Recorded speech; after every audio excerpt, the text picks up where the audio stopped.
पूर्व मुख्यमंत्री जीतन राम मांझी ने एनडीए के शीर्ष नेताओं की मुश्किलें बढ़ा दी हैं।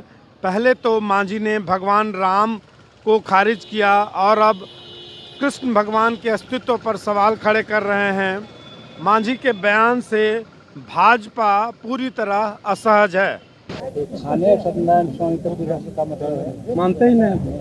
हम तो नहीं मानते हैं। हम जीवित तो मानते हैं, हम सूरज को मानते हैं, आप तो मानते हैं, कृष्ण को मानते हैं सर। हम कृष्ण को हमने दिखा है कि मानेंगे। ये हम लोग राजनीतिक प्राणी हैं।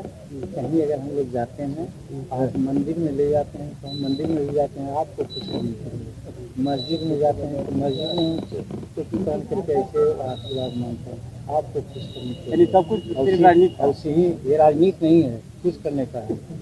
खुश करने का है कि जिस चीज़ से आप हमारे मित्र हैं और जिस बात से आप खुश हैं, हमको बात अपनाना चाहिए। इस आशय से हम वहाँ करते हैं। इसका ये मतलब नहीं कि हम पूजा करते हैं। तो खुशी है कि हम सफलतम रहे हैं, सभी लोग संतुष्ट होकर गए हैं, आशीर्वाद दे करके गए हैं।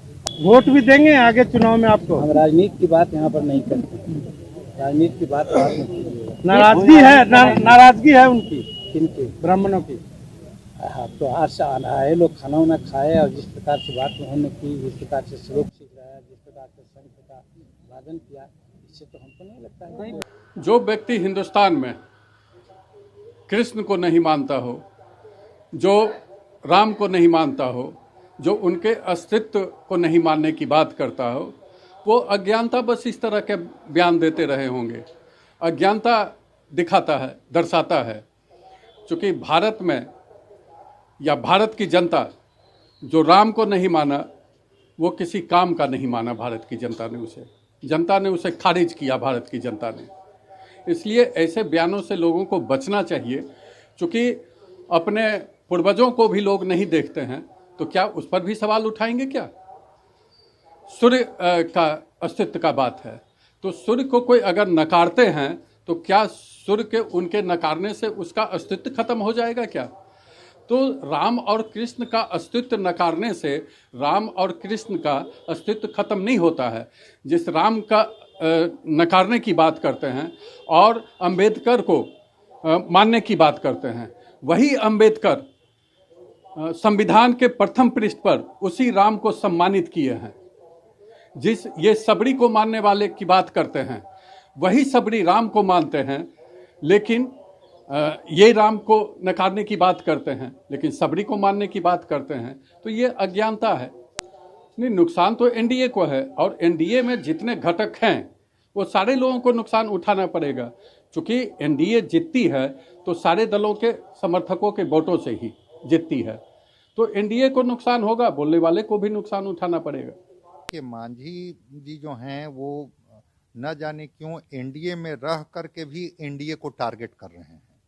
अब इनके बयानों को अगर आप देखेंगे तो न जाने क्यों उस पार्टी में रह करके, अब जिस समय कोरोना का वो चल रहा था तो उस पीरियड में भी इन्होंने कहा कि अगर किसी के वैक्सीनेशन पर अगर प्रधानमंत्री जी की तस्वीर है तो फिर वो डेथ सर्टिफिकेट पर क्यों नहीं। मतलब ये प्रधानमंत्री को टारगेट कर रहे थे, या कह लीजिए कि कह रहे थे कि जो डेथ हुआ है उसके भी जिम्मेवार आप हैं, आप उसकी जिम्मेवारी से अपने को बचा नहीं सकते हैं। तो उस एनडीए में रह करके उस एनडीए के ही प्रधानमंत्री को ये टारगेट कर रहे हैं। जो भारतीय जनता पार्टी और जेडीयू जिसके साथ ये सरकार में है, कहीं ना कहीं से भारतीय जनता पार्टी मानती है कि राम हमारे आदर्श हैं, राम भारतीय संस्कृति के एक रोल मॉडल हैं, भारतीय संस्कृति का एक रिफ्लेक्शन है राम। मांझी जी कहते हैं कि मैं तो राम को मानता ही नहीं हूँ, राम के पात्र काल्पनिक हैं। वाल्मीकि जो हैं वो यथार्थ हैं, सबरी यथार्थ हैं, लेकिन राम को ये कहते हैं कि राम काल्पनिक हैं।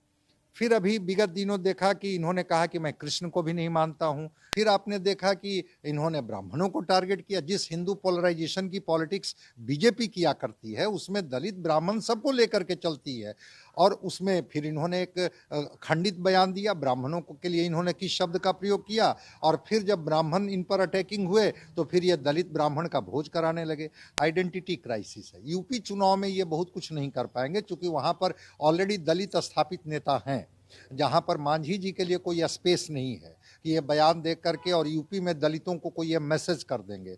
ये मंशा इनकी साफ दिखती है कि ये इनके अंदर में कहीं ना कहीं से एक हलचल है। नुकसान तो एनडीए को हो रहा है, एनडीए में रह करके, और ये लगातार बयान दे रहे हैं और एनडीए कोई निर्णय नहीं ले पा रही है मांझी जी के खिलाफ, इसलिए कि वो गठबंधन के एक महत्वपूर्ण पार्टनर हैं। तो मैं तो समझ रहा हूं कि सीधे सीधे नुकसान एनडीए को हो रहा है, और मांझी जी को इसमें कौन सा फायदा दिखाई पड़ रहा है ये बात मुझे भी समझ में नहीं आ रही है। जब तक उसमें हैं तब तक तो उनके साथ आप इंटैक्ट रहिए, ऐसा दिखता नहीं है इनके बयानों से।